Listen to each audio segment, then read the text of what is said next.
Hello, boys. If you notice, Daddy started with a smile. Today is an interesting day. Um, just because I was up out doing something pretty early. I was out by my house by like 7:10, which I usually don't get up and get out that early. But yeah, it was a very interesting start. And Romeo, I was able to stop by somewhere and pick you up something. Damn nose hairs. Anyways, I was able to stop and pick you up something. So hopefully, sometime soon. I guess see you and give it to you. Anyways, today I know it's a weird title, boys. It was opportunity. So I'm gonna break each four parts down and talk about them, and it should be a short video, probably 5 6 minutes. The OPP. What that is that it stands is short for opposition. Always make yourself your biggest opposition. The world around you changes daily. It'll change next week. It'll change within a few minutes. But if you always try to be better than you were the day before, make yourself your biggest opposition, you will succeed. Um, a lot of people take days off. A lot of people take weeks off, months off. I did, But when I was young, when I was your age, no, whatever age you're watching, I say when I was in high school, I guess. I know you probably see this before then, but start middle school, start elementary. Always look to challenge yourself, make yourself your opposition, because when I ran track, there was a year that I wasn't going to be able to run. I thought, no fault of my own. It's just before internet and everything, and my grades didn't get transferred up from Oklahoma to Washington, and it made me a fifth year senior. And because I became a fifth year senior, the rules in the track division where I ran was you can't be a fifth year senior and run because that meant you were in school for more than 8 semesters. But I wasn't. I was only in school for 7 semesters because they didn't count my time in Oklahoma. It's a long story short. Um, I ended up being able to run, which I was blessed. But during that time off, um, I didn't run. I was, waiting to see what the verdict was, and at least in the beginning. And I started thinking about it to myself. I was like, if they say yes, what did I do for the last 2 3 months? I mean, I don't got no one to run against. I'm not on a team. I'm not officially in any school. So I made myself my opposition. I had to beat my time every day. I had to push myself every day. They call PR your personal records. I had to keep breaking my own personal records. I'm running down the street, running to how fast I run to this light lamp post. I did all this stuff, and I got myself back in good shape. And that year, I went on to be the sixth fastest in the state of Washington, um, which or fifth fastest actually, which is pretty impressive for a guy who sat around for 6 months doing nothing. But again, you know, make yourself your biggest opposition. If you get an A, great. But if there's extra credit, why didn't you do it? You know, if there's extra credit and you got an A, then you did the best you could. You did the best possible. Don't push yourself more than that. Don't try to do more than that. I mean, it's impossible to do better. That's where you should be. Be at the top of your game, boys. Um, the poor part, POOR part. Daddy wasn't born with a silver spoon, and neither were you guys. I hope one day I can, have a lot of money and shower you with money and give you, I have millions in the bank and give you a $20 allowance, to teach you the value of a dollar. But everything else taken care of. But you don't get to spend more than $20 a week, even if I'm a millionaire. Once you guys learn the value of a dollar. But you're gonna go through struggles, probably more than likely. I don't see anything changing in my life or anyone else's. That's gonna be such a sudden change that you go from ashy to classy overnight. It's just not gonna happen. But poor don't mean that you can't do a lot. I grew up poor on welfare, disabilities. The only reason we had a little bit more than the other people.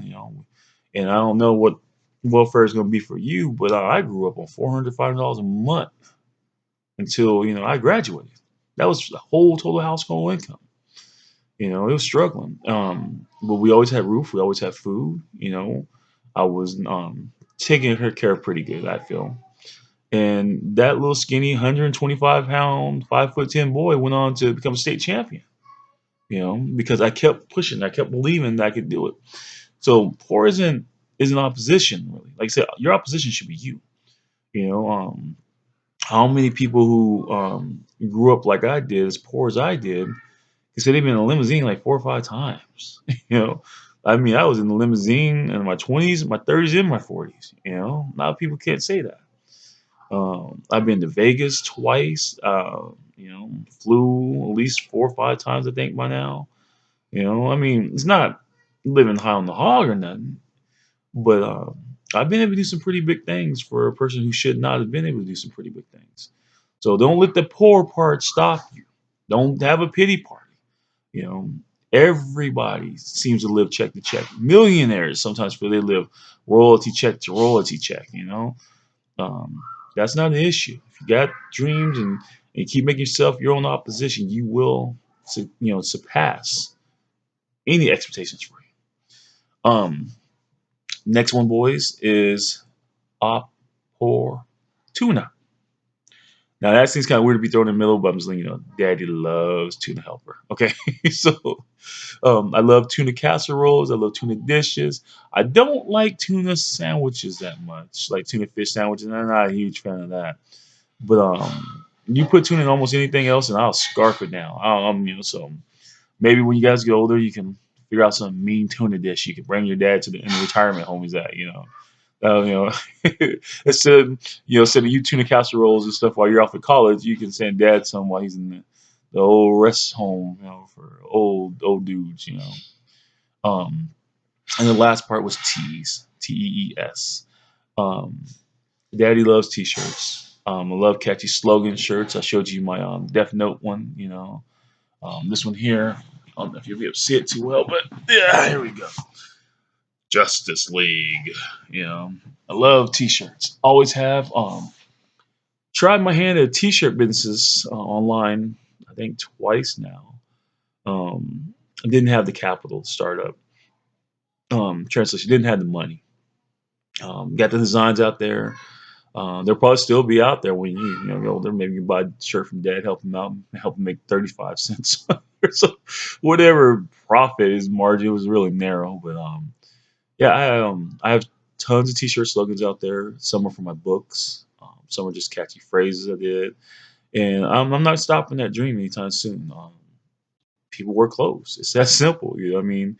You get out there, you make, once you get in that circle of money, you're set. So you always gotta keep dreaming. Like I said, biggest opposition you will have is yourself, boys. Not each other. You guys will push each other, and that's great. But your goal at the end of the day isn't to beat your brother or your sister or your other siblings or your mom, your dad. That shouldn't be your end goal because you don't know what they're capable of, but you will find out what you're capable of, and that's pretty much endless potential. If you believe it, you can do it, and if they don't believe it, what's the point of beating them? You know, Cass, if you don't think you'll ever be able to beat Romeo, you'll never be able to beat him. It's that simple. You have to believe you can. So, but yeah, I still want to do the t-shirts. We made a few cool ones. I don't have any of them with me right now. The last few years, money been tight, so we put the shirts out there, didn't sell them, end of story. But held it extra long today. uh, Here to skin slap. That's right. Love my boys. So I just want to keep this short. I'm gonna keep it under 10 minutes. I'm at 9 minutes, so I got 11, like about 30, 40 seconds to waste, which is never a waste with you guys. I'm always happy to know that one day my boys will see this. Maybe even the grandkids will see this. It's just kind of cool. And I know my mom peeks at them every once in a while. Your grandma peeks at them every once in a while. And Mom, I love you. Um, I know you miss the boys just like I do, and trust me, it ain't done. We'll see them soon, somehow, some way, some will work out. Lord got us on this one. Um, but yeah, it's just kind of it's refreshing to be able to talk to you guys because I don't have to answer no questions from you, not yet. so, so it's just me sharing, and I think that's what parents should do: just share who they are with their kids and let them know this is where you come from. So with that said, I don't know how that turned into a minute, but yeah, I guess I ramble on and on and on. But I love you boys. Um, always have. I loved you before you were born. So love you guys, and I will talk to you tomorrow.